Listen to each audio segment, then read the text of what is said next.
Hello বন্ধুরা, কেমন আছো তোমরা সবাই? নিশ্চয়ই খুব ভালো আছো বন্ধুরা। তোমাদের প্রত্যেককে ওয়েলকাম করছি ইনসাইটফুল স্টাডি বাংলা ইউটিউব চ্যানেলে।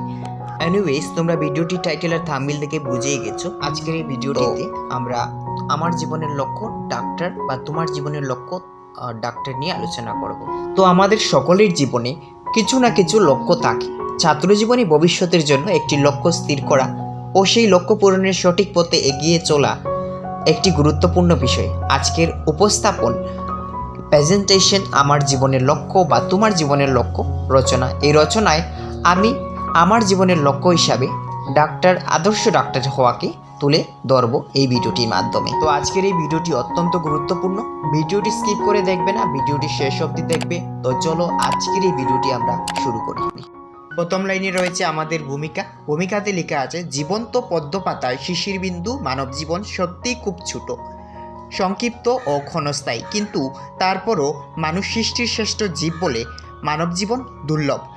মহাবিশ্বের অনন্তকালে পরিমাপে সংক্ষিপ্ত জীবনকে সার্থক ও সুন্দর করে গড়ে তোলার জন্য সুনির্দিষ্ট কোনো লক্ষ্য বা পরিকল্পনার একান্ত প্রয়োজন। লক্ষ্যহীন জীবন বা হালহীন নৌকার মতো। লক্ষ্য হারা জীবন সময়ের ঘূর্ণিচক্রে পরে দিশেহারা হয়ে যায়। তাই মানুষ মাত্রই জীবনের শুরুতে একটা লক্ষ্য বা উদ্দেশ্য স্থির করে নেওয়া অত্যাবশ্যক। নির্ধারিত লক্ষ্য ঠিক রেখে শ্রম, নিষ্ঠা, অধ্যাবসায় এবং একাগ্রতা নিয়ে অগ্রসর হলে জীবনে কাঙ্ক্ষিত সাফল্য অর্জন করা যায়।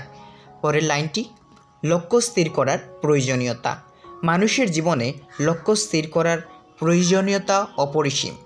আমি বিষয়টি নিয়ে খুব ছোটোবেলা থেকেই ভেবেছি। তখন বয়স কম ছিল, তাই মন ছিল চঞ্চল, কিন্তু সেই চঞ্চল মনে ছিল অসীম কৌতূহল। পৃথিবী প্রকৃতির চারিদিকে তাকিয়ে যা দেখতাম তাতেই রোমাঞ্চিত হতাম। আকাশে বিকট হওয়ার আওয়াজ তুলে বিমান উড়ে যেতে দেখে ভাবতাম, বড় হয়ে আমি একজন পাইলট হব।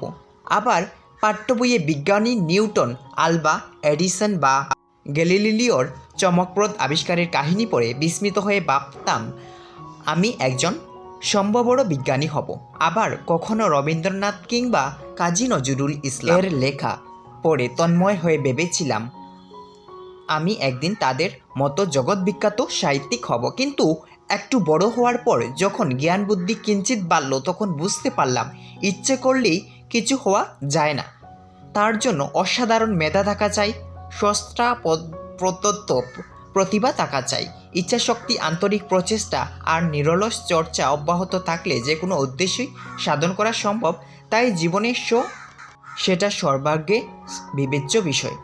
আমার যা হতেও ইচ্ছে করে আমার একজন ডাক্তার হয়ে মানুষের চিকিৎসা সেবা দিতে ইচ্ছা করে। মানুষের জীবনে মানুষের সেবা করার চেয়ে আর বড় কোনো ধর্ম নেই। তাছাড়া আমাদের জনবহুল দেশে প্রয়োজনের তুলনায় দক্ষ চিকিৎসকের সংখ্যা অপ্রতুল বিদায় ব্যতিগ্রস্ত গরিব দুঃখী মানুষের ভোগান্তির শেষ নেই। তাই আমি অনেক ভেবেচিন্তে আমার জীবনের লক্ষ্য স্থির করেছি যে বড় হয়ে আমি একজন ডাক্তার হব। বস্তুত আমার এই লক্ষ্য নির্ধারণের অন্যতম উদ্দেশ্য হলো মানব সেবা। পরের লাইনটি হচ্ছে, ভবিষ্যতে চিকিৎসাবিদ্যা অর্জনের উদ্দেশ্য। আমাদের দেশের অধিকাংশ লোক দরিদ্র সীমার নিচে বসবাস করছে। আমি আমার জীবনকে চারিদিক যে করুণ জীবন চিত্র দেখেছি, তাতে একটা বেদনাকাতর অনুভূতি আমার মনে পঞ্চীভূত হয়ে আছে। এমন বেদনাগণ অবস্থার পরিবর্তনের জন্য একটা তাগিদ আমি সবসময় অনুভব করি, আর সেটা হলো দরিদ্র মানুষের পাশে দাঁড়ানো, তাদের জন্য কিছু করা। দারিদ্র্যের কারণে তারা সবসময় সুচিকিৎসা থেকে বঞ্চিত হয়। প্রতি বছর দেশের হাজার হাজার সম্ভাবনা অকালে মৃত্যুর কূলে ঢলে পড়ে। এসব অবস্থায় মানুষের জীবন মৃত্যু অনেকাংশে ডাক্তারদের উপর নির্ভরশীল। তাই এসব অসহায় মানুষের পাশে দাঁড়িয়ে সেবা প্রদানের অন্যতম উপায় হিসাবে আমি এমন মহতী লক্ষ্য নির্বাচন করেছি। বস্তুত আমাদের দেশে চিকিৎসা সেবা এখন সীমিত ও ব্যয়বহুল হয়ে পড়েছে। দেশের বিপুল জনসংখ্যার অনুপাতে চিকিৎসকের সংখ্যা যেমন কম, তেমনি ডাক্তারের শহরমুখী মনোভাবের কারণে গ্রামের সাধারণ মানুষ ভালো চিকিৎসা সেবা থেকে বঞ্চিত হচ্ছে। বড় বড় চিকিৎসকের মধ্যে এখন সেবার চেয়ে ব্যবসায়িক মানসিকতা ঢুকে পড়েছে। তাই একজন নিবেদিত প্রাণ চিকিৎসক হিসাবে আমি ভবিষ্যতে ভালো ডাক্তার হতে চাই। পরের লাইনটি হচ্ছে, লক্ষ্য অর্জনের উপায়। বর্তমানে আমি নবম, দশম, একাদশ শ্রেণীর ছাত্রী। আমি কাঙ্ক্ষিত লক্ষ্য অর্জনের জন্য ভালোভাবে লেখাপড়া করব, যাতে এএসএসসি বা মাধ্যমিক ও এইচএসএসসি অর্থাৎ এইচএসএ জিপিএ 5 নম্বর নিয়ে পাশ করতে পারি। এএসএসসি অর্থাৎ মাধ্যমিক বা পাশ করার পর মেডিকেল কলেজে ভর্তি হব। মেডিকেল কলেজে 5 বছর অধ্যয়নের পর এমবিবিএস পাশ করে একজন ডাক্তার হয়ে এদেশের দরিদ্র অসহায় মানুষের পাশে এসে দাঁড়াবো। আমার কর্মজীবন আমি মানব সেবায় নিয়োজিত করব। মানব সেবার মতো মহৎ কাজের মাধ্যমে আমি মানুষের মাঝে বেঁচে থাকতে চাই। এরপরের লাইনটি হচ্ছে জীবনের লক্ষ্য নিয়ে এগিয়ে চলা। আমি আমার লক্ষ্যে পৌঁছানোর জন্য এখনই তৈরি হচ্ছি। অঙ্ক ও বিজ্ঞানের প্রতি আমার বরাবরই আকর্ষণ বেশি। স্কুলের নির্ধারিত পড়া ছাড়াও অবসর পেলে বিজ্ঞানের বই পড়ি, অঙ্ক কষি, প্রকৃতি রহস্যে আমি বিস্মিত হই। নানা আবিষ্কারের কাহিনী পড়ে আমি খুব মজা পাই। তাই নবম শ্রেণীতে বিজ্ঞান বিভাগই নিয়ে পড়ছি। মাধ্যমিক পাশ করে কলেজে গিয়ে আমি বিজ্ঞান পড়ব। তখন জীববিদ্যা আমার অন্যতম বিষয় থাকবে। আশা করি নিয়মিত লেখাপড়া করতে পারলে মাধ্যমিক ও উচ্চ মাধ্যমিক উভয় পরীক্ষায় গোল্ডেন জিপিএ পাবো, অর্থাৎ ভালো মার্কস পাবো। মেডিকেল কলেজের পরের লাইনটি হচ্ছে দেখো, ভর্তি পরীক্ষায় উত্তীর্ণ হতে পারবো বলে আমার দৃঢ় বিশ্বাস। আমি চিকিৎসা বিজ্ঞানের যে কোনো একটি শাখায় বিশেষজ্ঞ হওয়ার আশা পোষণ করি।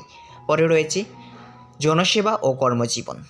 একজন বিশেষজ্ঞ ডাক্তার হিসাবে আমি কর্মজীবন শুরু করতে চাই। সরকারি চাকরি গ্রহণ না করে স্বাধীনভাবে রোগী দেখব।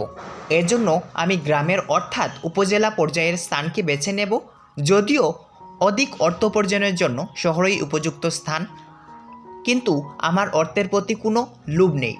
বানানটা ভুল হয়েছে। শহরের ভুল ভালো ডাক্তার গ্রামে থাকতে চায় না, ফলে জটিল রোগের চিকিৎসার জন্য গ্রামের মানুষদের শহরে আসতে হয়। অথচ গ্রামীণ এসব দরিদ্র মানুষের আর্থিক দুরবস্থা এতটাই প্রকট যে শহরে এসে চিকিৎসা নেবার সামর্থ্য তাদের থাকে না। ফলে প্রতি বছরই বিনা চিকিৎসায় হাজার হাজার লোক মারা যায়। আমি গ্রামের সেসব হতদরিদ্র জনগণের সেবা করতে চাই। তাদের জন্য বিনা ফিতে চিকিৎসা সেবার সুযোগ থাকবে। ধনীদের কাছ থেকে নির্দিষ্ট ফি আদায় করব। আমার ইচ্ছা গ্রামের মানুষদের জন্য স্বাস্থ্যসেবার একটি পদ্ধতিগত মডেল তৈরি করা, যাতে চিকিৎসা সেবা বঞ্চিত গ্রামের মানুষেরা উপযুক্ত চিকিৎসা সেবা পায়। পরে রয়েছে উপসংহার, এবং উপসংহারে লেখা আছে যে ডাক্তারি একটি মহৎ পেশা। উকিল, ইঞ্জিনিয়ার, অর্থনীতিবিদ, ম্যাজিস্ট্রেট এবং বর্ণাঢ্য পেশার চেয়ে ডাক্তারি পেশা সম্পূর্ণ আলাদা। ডাক্তারি পেশায় অর্থ উপার্জন হয়, আবার মানব সেবায় প্রত্যক্ষ সুযোগও লাভ করা যায়। তাই আমি সব দিক বিবেচনা করে একজন ডাক্তারই হতে চাই। প্রকৃতপক্ষে একজন মানুষ হিসাবে ভালো চিকিৎসক হয়ে আমৃত্যু মানব সেবা করে যাওয়াই আমার একান্ত ইচ্ছা। এই ছিল তোমাদের ডাক্তার হিসাবে একটি সুন্দর রচনাটি কেমন লাগলো তোমার কমেন্টস করে জানাবে। ভিডিওটিকে লাইক করতে ভুলবে না। ভিডিওটি বন্ধুদের সাথে মাস্ট একবার শেয়ার করবে এবং তোমাদের খাতার মধ্যে এগুলো লিখবে। সাবস্ক্রাইব করবে আমাদের ইউটিউব চ্যানেলটিকে সবার প্রথমে সমস্ত ভিডিও নোটিফিকেশন পেতে, এবং তোমরা এইটি ছোট করে লিখবে। যারা 6 থেকে পড়ছো, যারা 6, 7, 8-এ রয়েছে তারা ছোট করে লিখবে। দেখা হচ্ছে খুব নতুন ভিডিওতে। খুব ভালো থেকো, সুস্থ থেকো, বাই।